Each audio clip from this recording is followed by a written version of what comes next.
Today is an interesting day. December 31st, 1999, the last day of the millennium. I guess I have a right to reflect on my life a little bit. I've been writing and publishing books for almost 50 years.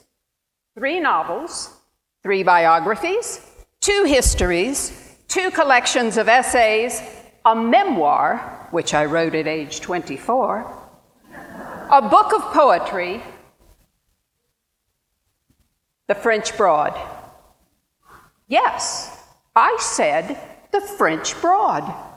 And I'm not referring to a loose woman of European origin. No. This book, published in 1955, described the history and culture of the French Broad River watershed in East Tennessee and western North Carolina. As a late entry in Reinhardt's lauded Rivers of America series, the French Broad was my ticket to big-time publishing. This book has never gone out of print. And I imagine the reason, or a large part of the reason, is because I confronted our shameful pollution of the watershed. While I was doing research for the book, 33 years old, I found myself about to interview one of the most powerful men in western North Carolina, Mr. Reuben B. Robertson, president of the Champion Paper and Fiber Company. I drove over to Canton in Haywood County. Reuben B. Robertson himself ushered me into his office and sat behind the biggest desk I ever saw.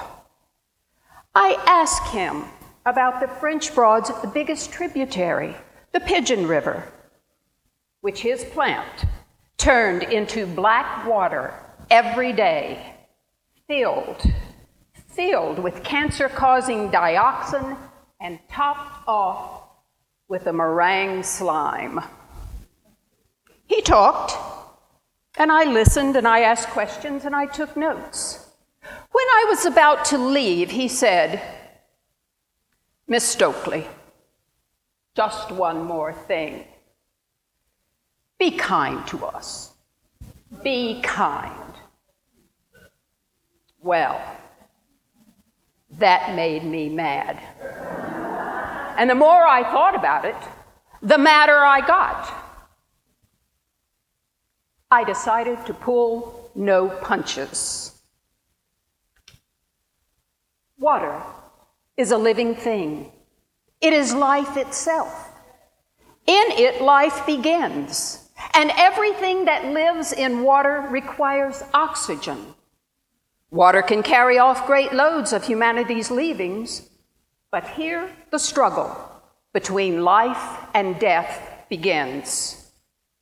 For water can only carry so much.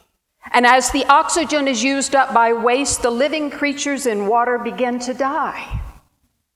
First, of course, go the higher types, until finally, only the rat-tailed maggots are left.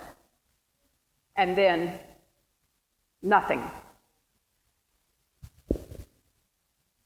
I could have pointed my finger at Champion Paper and Fiber Company and other unenlightened companies. I could have blamed them, and by implication, exonerated us. But that would have been a lie. Why then have we allowed ourselves to suppose the scum on our river inevitable? There is one answer: the apathy of each of us. Our cities and our industries are lagging because we lag. In a democracy, there is no stronger regulator than the will of the people.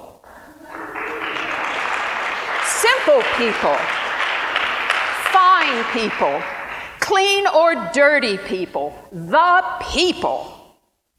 Let the people's will then speak with the law, saying, this killing of the French Broad must cease. Well, that law turned out to be the Clean Water Act of 1972, passed, by the way, over the veto of President Richard M. Nixon. At one point, I tried to summarize in one sentence what I thought about the connection between land and people, and it seemed to resonate a lot with readers and listeners. This from neither black nor white. As we have misused our richest land, we have misused ourselves. As we have wasted our bountiful water, we have wasted ourselves. As we have diminished the lives of one whole segment of our people, we have diminished ourselves. I wrote that in 1957. Now they've invented a term for it: environmental justice. In the mid-1990s, some of the folks in the French Broad country got a little justice. The citizens of my adopted Tennessee county filed a class action lawsuit against Champion Paper and Fiber. That suit accused the company of dumping cancer-causing dioxins and other pollutants into the Pigeon River, which is the French Broad's largest tributary.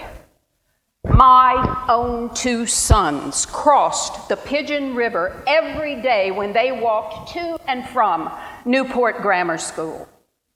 The water under their feet was black, foamy, and so smelly that sometimes on the bridge they actually had to pinch their noses. Well, the case was tried in district court in Greenville, Tennessee. Champion's lead defense attorney was Lewis Wolf, a law partner of soon-to-be Senator Howard Baker. And Champion had hired 3 New York high-powered attorneys from the mammoth law firm of Skadden, Arps, Slate, Meager, and Floam. Don't you love it? Those names could come right out of a Charles Dickens novel. Well, I drove over to the Greenville courthouse on a September morning, remembering my interview almost 40 years earlier with Reuben Robertson.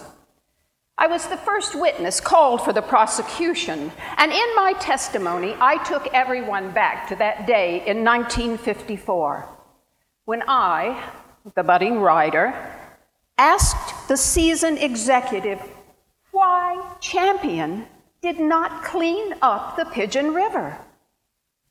He replied, "We can't justify spending a great deal of money to our stockholders. We will clean it up when we have to." Well, Lewis Wolf, Champion's high-powered attorney, cross-examined me the next day, and he showed me a jar of Pigeon River water taken up near my home in Newport. The water looked pretty clear, but I asked him, "Would you dare drink from it?" Lo and behold, he said he would, but he didn't do it right there in the courtroom. The next day, some 8th graders from Newport met Mr. Wolf outside the Greenville courthouse and offered him another drink of Pigeon River water. Not only did he refuse, but a Knoxville newspaper reporter took Mr. Wolf's photograph with a startled facial expression and his hands half raised to shield him from the drink. Well, that photograph turned into a nightmare for Champion. It distilled the essence of humanity's pitiful power when facing the imperatives of water, our children, and the environment. In the end, Champion settled for $6.5 million. $6.5 million was a pittance, but it was something. The Pigeon River and the French Broad Rivers are not as polluted as they were, but they're still polluted.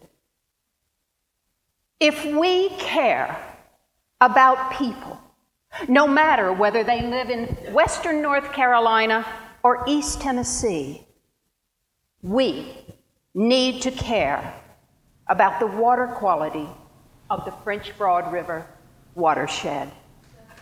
Thank you.